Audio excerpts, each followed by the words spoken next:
Hey guys, what's up? This is Will here, and to commemorate the release of Pokemon Black and White and the purchase of my new Easy Cap, I'm going to do a Let's Play on Pokemon XD Gale of Darkness for the Nintendo GameCube. This whole series is going to be hosted exclusively on PokeProfiles, and I'm going to be releasing one every Saturday and every Thursday. Alright, so we start with the name input screen, obviously. W-I-L-L-L. There we go. Okay, so the game, Pokemon XD, starts out with this pretty crappy cinematic of this ship called the SS Libra. You know, just kind of cruising in the water there. There's the navigator and the sailor, and they're doing great until these giant planes come out of nowhere. Actually, I'm not sure if they're planes. No, they're helicopters, I guess. And in comes Shadowlugia. Dun dun dun. I have to admit, even though this is a really crappy cinematic for Nintendo, that's an awesome, just kinda comparison. Like, look at that. That Lugia picked up the ship all by itself. And the sailor and the navigator's like, what the hell? Anyway, after that's all done and good, the game finally opens up with the main character. And see, I have a Salamence. And since I'm up against Metagross, I'll just be spamming Earthquake at it.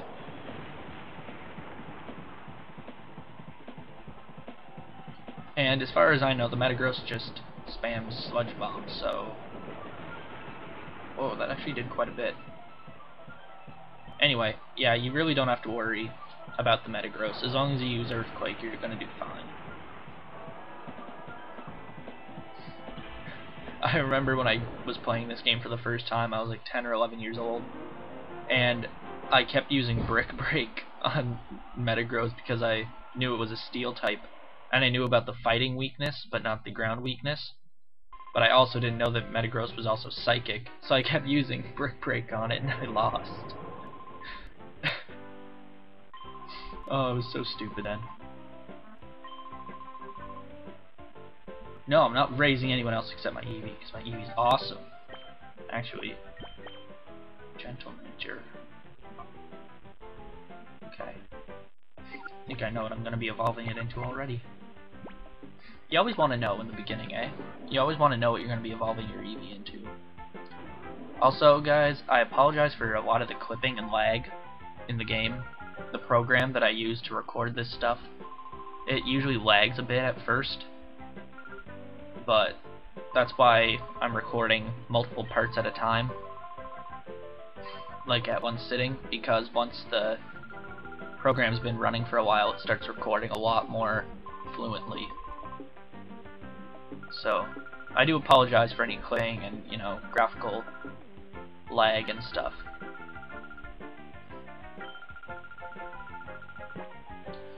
Oh, God. Now my annoying sister. Seriously, this girl is the most annoying person in the world. And she doesn't even exist, so that's just an even bigger comparison. Hell yeah, give me PDA. Basically, your PDA is like this region's little gadget thing. Like, first you had Pokedex, then the Pokegear, then the Pokenav, then the Poketch, and like, you know, Sea-Gear and stuff. This time, in this region, you get the PDA. And it stands for Pokemon Digital Assistant. Although I really have no idea why there's a star in the name of it.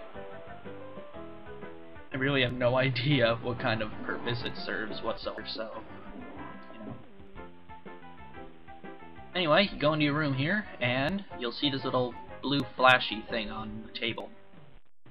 And that indicates that there's something there. So you just go over there, click A, you get the PDA.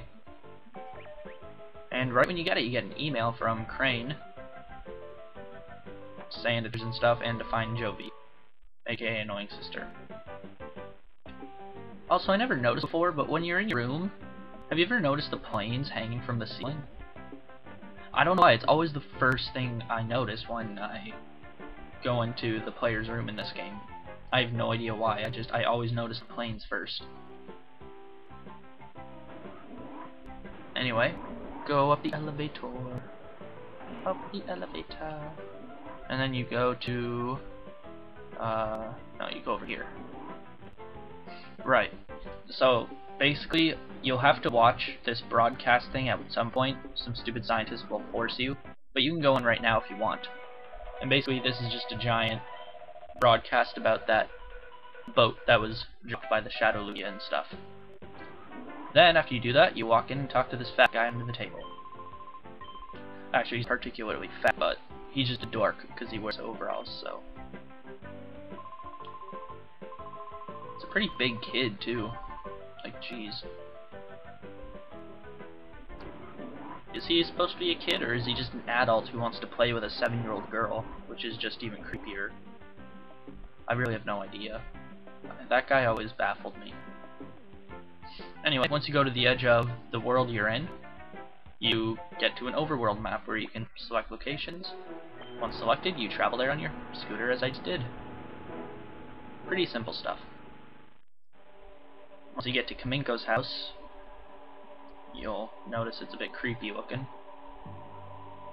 Actually, when I first came here, I thought it was both creepy and just the weirdest thing at the same time, because I saw those little lightning rod things, and they look really dumb. Anyway, yeah, this guy's Chobin. He's blind as a freaking bat, and he thinks you're a burglar every time you walk near the house. So, he engages you in a battle with his shitty Pokemon. Oh no, Sunkern! Saying so. Oh, poor guy. He's about to get his ass handed to him. Oh, what the hell? Are you serious? Not that Absorb's gonna do too much, that special defense I have.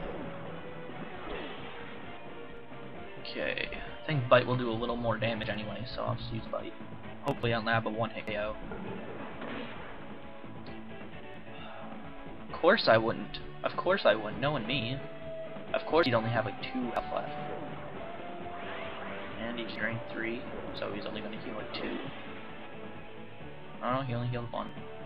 I always wondered that. If a draining move inflicts an odd number, do they round the number up or do they round the number down? Since it, like, you know, it absorbs half the damage. I'll have to look that up. Maybe I'll ask it on Pokemon DB or something. I don't know.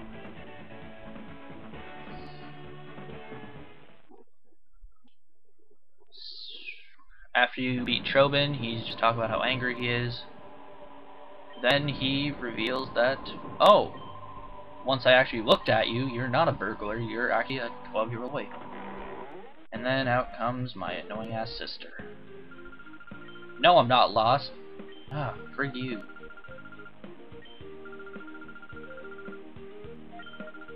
Yeah, that's nice.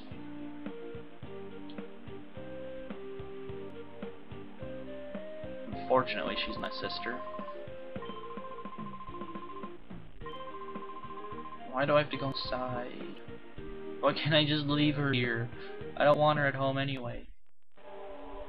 Because she's so annoying.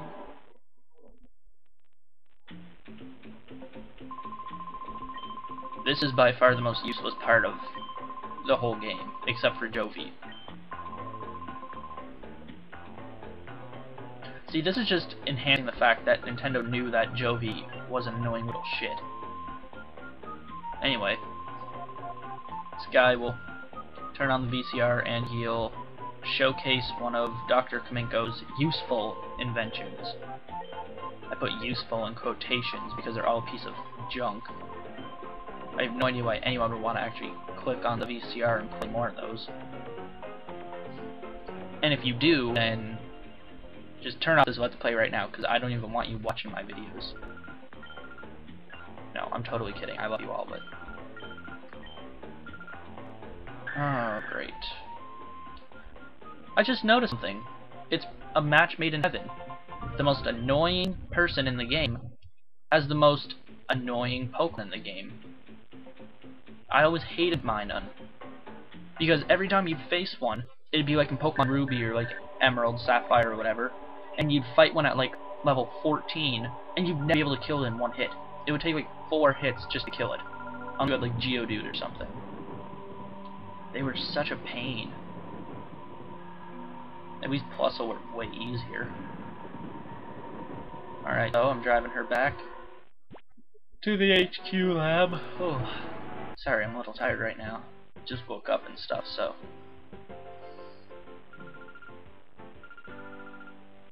Alright. What do you mean I was lost? Go die in a hole, you dumb bitch. Go away. Yeah, run. Before I snap your neck. Professor Crane wanted to see me. Or what? Alright, this is a confusing part. I swear I was baffled on this part the first time I played for like an hour.